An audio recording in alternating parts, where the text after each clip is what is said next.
Oh. Hello, nerds.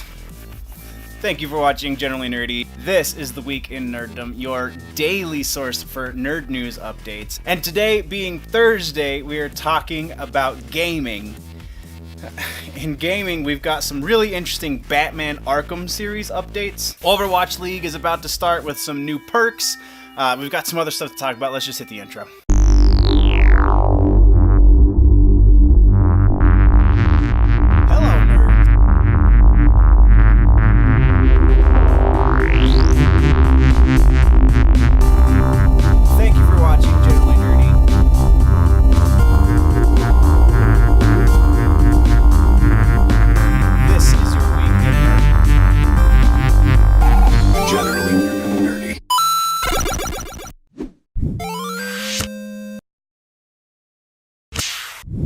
First off, it looks a little different, I know. I had to change the setup. I'm doing a review video for a piece of gear, and so the setup had to be changed so that I could get a little bit more light in here. It's not really going right now, but, you know, things being what they are, I kind of have to fly by the seat of my pants, so it's a little closer on the face today. So my apologies, you have to get that much closer to my mug, but we are talking about gaming, and in gaming this week we have an interesting update around the next Arkham game from Warner Brothers. Now, Rocksteady has already said that they are not working on any more Batman Arkham games. That's not to say they're not working on any more Batman games. It's also not to say that they aren't working on any more DC-themed games. But they are not working on any more Arkham games. However, the success of the Arkham franchise is very likely that Warner Brothers will want to capitalize more on that because it is very successful. It's actually a really great series. Even Origins has some stuff that's alright about it. The story's not terrible. Some of the gameplay is really, really broken, but we're not talking about that necessarily. So, what we have is a rumor that the next Arkham game is going to be called Arkham Crisis. That may or may not have already been disproved, but that doesn't disprove the rest of the, quote, leak. So, Arkham Crisis, also known as Batman Arkham 2019. There's been a couple of other, Redacted was one of the names they've been that the production company's been using. Oh, and the production company, because we've already thrown Rocksteady out of the running, is very likely going to be WB Montreal because they are the ones that made Origins, which is why we're not exactly talking about Origins. So, Arkham Origins is a thing that happened, and I would imagine with all of the backlash and the negative reviews and everything that they got, that they would learn and make a better game this time. So it's not necessarily a strike against the game because developers learn, man. So very likely that's who it's going to be, is making the game. And some stuff has leaked out from people in that company. There's been promotional art for Batman and a non-determinate Batman franchise, or property rather, that kind of implies that there's a Court of Owls going to be at least referenced in this game. There's a very interesting owl. I'll see if I can find it and put it up here. An owl shirt, I believe, is what one of the people working for the development company was wearing, and that's really interesting. The Court of Owls is one of the coolest Batman stories to happen in the last roughly decade. So that's and then there's another part of this leak that very likely has already been disproved, but it doesn't come from anyone directly related to the game. It's coming from a third party that's confirming this part of the leak as a fake. So take all of this with a grain of salt because everything we're talking about is very, very, very much rumor. But the size of the game is supposed to be approximately 1.5 to 2 times the size of Grand Theft Auto 5, and it's going to have NPCs a la Red Dead Redemption in that they are programmed to have lives. They go about a daily routine that they will do even if you're not watching them. So that's really, really interesting. The main structure of the game is apparently going to be 12 one-hour segments, so the entire main plot of the game is going to be 12 hours in total.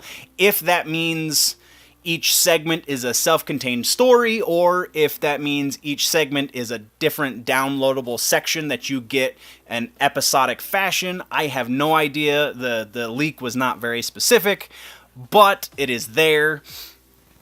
And then also in the vein of content size, the DLC is going to, each piece of DLC rather, is going to be approximately 3 hours long, as opposed to what we got with Arkham Knight, where each DLC chapter was like 20 minutes. It was kind of a joke. I really thought there was going to be so much more, because when I blew through the DLC on Arkham Knight, it was like, okay, cool, now what's the next? Oh, that's all of it. Oh, okay, that's crap. So hopefully they've also learned from that mistake. But again, everything is very much rumor. That's all we have for the rumor, so we're going to kick on next to the Overwatch League. And Overwatch League, the next season of Overwatch League starts next week, February 14th. So, you know, Valentine's Day. Just a lot of nerds that are going to piss off a lot of girls. Yeah, okay, so that part aside, they're trying something different with this season of Overwatch League. There is what they're calling an all-access pass. You can pay $15 for the entire season, and you get to watch the entire season in a different way than the people who are going to be watching it for free. Included in this pass, you have 200 Overwatch League tokens, which by themselves would be $10 anyway. To use on over 100 different Overwatch skins. You can buy one hero's home and away skins. I'm not entirely sure what that means, just because I only watched about half of the Overwatch League last season and was really hard pressed to keep up with it. So you again, 200 Overwatch tokens. You get 20% off of all Overwatch League merch for your team. You get ad-free viewing on all Overwatch League Twitch channels. Pass holders, you get a pass holder only chat to talk with other Overwatch League All Access members. You get to do Q&As with the pros for more tips and insights, so they'll give you pointers on playing. They're going to send you 2 exclusive badges so that you can show it off. The badges don't really do anything other than they're a physical manifestation of the fact that you paid $15 to watch a season of Overwatch. You get 3 team emotes to show your colors in chat, and 500 bonus bits for Twitch Prime members. You must already be a Twitch Prime member at the time of purchase of your All Access Pass.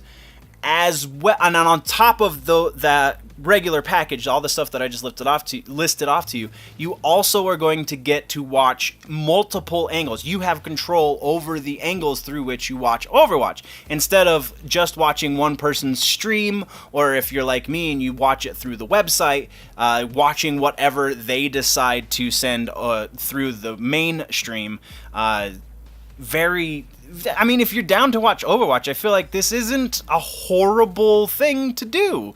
There's a lot of people who I'm sure are going to sign up for this.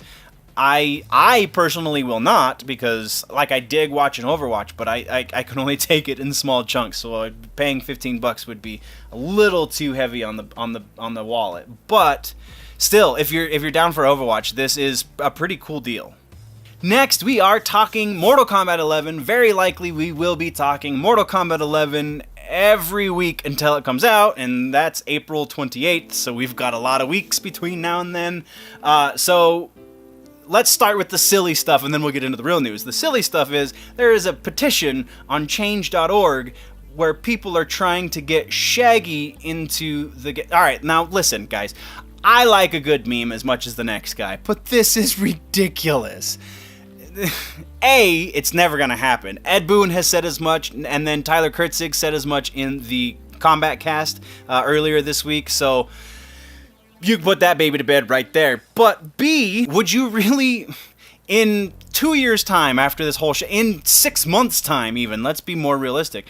In 6 months' time after this whole Shaggy thing has blown over, then it's just going to be a joke. And NetherRealm games, while they are humorous, aren't really jokes. They don't approach them that way. So that's just ridiculous. Apparently though, this as of doing the research, so not today, I haven't looked at it since I did the research a couple days ago, but it was over 320,000 signatures of the 500,000 that they're trying to get. Now, also, my money says that a fair chunk of these people have never actually played a Mortal Kombat game, and they just think it's funny to put Shaggy into the game. Silly stuff aside, we also legit got some updates from the Kombat cast again, which happened on Tuesday. So I was wrong about Cabal. It legitimately was Cabal. They weren't trolling like I was kind of thinking they were going to, because the screenshot that I grabbed kind of looked like a ninja, though I want to say it was Maximilian Dude's screenshot that he grabbed, and the angle that he got, it was obviously Cabal, but I didn't see that until like 2 days before the Kombat cast actually happened, so I couldn't exactly say it in the video yet because we hadn't recorded. So there's that. Cabal looks freaking awesome. If you have yet to see it, I will link some of the stuff down in the description. I never really used Cabal in any of the other games he's been in. Like, I beat the game, I went through the tower with him just because I tried to go through the tower with everybody so that I could see all of the endings, but in any sort of competitive play or online or anything like that, never played Cabal. This version, this build of Cabal, looks really similar to the Ninjutsu Scorpion from MKX, so I might second Cabal. I will always main Scorpion. That's just the way it's gonna go. But Cabal might be my next dude. So that's really awesome. And then after the Kombat cast, we also got another character reveal in Devora, who is coming over from Mortal Kombat X. And I might just be biased because the tournament that I entered in Mortal Kombat X, I got put out by a Devora user, and like really fast, dude shut me down. So I really don't like Devora. Her story, I felt like, came to completion in the last game. So yes, I understand that time travel makes a lot of different things possible, though her primary character design looks like she might be older, though I don't know how her race ages, so I could be wrong. But her character design looks awesome. We'll be putting that on the screen right here. She looks pretty freaking badass. Again, coming from somebody who really doesn't like the character, that's kind of saying something. And then the last bit of confirmed news is that Kronika will not be a playable character. So the boss character will not be playable, which is in the vein of the traditional 3 games. Mortal Kombat 1, 2, and 3, you couldn't play the end boss. You couldn't play the sub-boss. So that's kind of cool that it's a throwback in that way, though there's going to be a lot of community backlash from this, a la what we got in Mortal Kombat X, as far as the NPCs, Rain, Sindel, who else was an NPC? I can't even remember. From the story mode, we got Baraka, that was the other one. We saw these characters realized in that fighting engine, but not as playable on the versus side of things. So a lot of people got really upset. I feel like this is going to be the same thing. They did not rule out possibly making her playable through DLC or future updates to the game, but as it stands out of the box, even if you go through the game like for Shinnok in the Mortal Kombat X, she's not going to be playable. So sorry guys, it's just a thing that happened. But that's all we've got for Mortal Kombat. Next, we're moving over to a little bit of Switch news, and this is actually going to be the last bit for this week's gaming episode. I will have reviews next week, at least one review next week, so I told you when we started this new format, gaming was going to be the one that was super hit and miss, whether or not I was going to have reviews. So next week we'll have another gaming review. But to end this week, we're talking about Switch, and there have been more rumors surfacing about not only smaller version of the hardware, but a cheaper version of the hardware. We've seen these come from multiple places. This one, though, comes from Nikkei. I don't know if I'm pronouncing that right. I feel like it's pretty close though. It's a Japanese financial news site. They're saying they have word on a redesign from a source close to Nintendo. This redesign is going to be geared towards kind of sort of non-gamers, more though towards parents who are buying the system for their children because it's going to be cheaper and more designed towards portability. So it's going to be slightly more mobile. I don't know if that means the controllers are going to be built into the screen or what, but somehow this is going to be geared to be more portable. I mean, I guess making it smaller just in general would make it more portable. But that's all we have for this week in gaming, guys. What did I miss? What should we talk about next week? What do you want me to review next week? Let me know in the comments down low. If, though, you want to go deeper into the conversation, there is a website, generallynerdy.net. That is the place that you can go find all of the freebies, all of the social media links, and even the link to the general store so you can get your nerdy swag. I have been adding to that store pretty regularly, so go check out all of the designs on generallynerdy.net. If this is your first time at Generally Nerdy, then I appreciate you for watching, and please do not hesitate to click that subscribe button. Ring that bell so you get the notifications. If you like this video, then let me know by clicking that thumbs up. If you didn't like it, there's a thumbs down as well. That's, you know, your prerogative. But if you're falling behind on your nerd news and you want to catch up, then you can click or tap that box right there to the left of my face to do that. Before we go, before you click the box and visit the website and do all the stuff, though, always remember that if it's generally nerdy, it's probably here.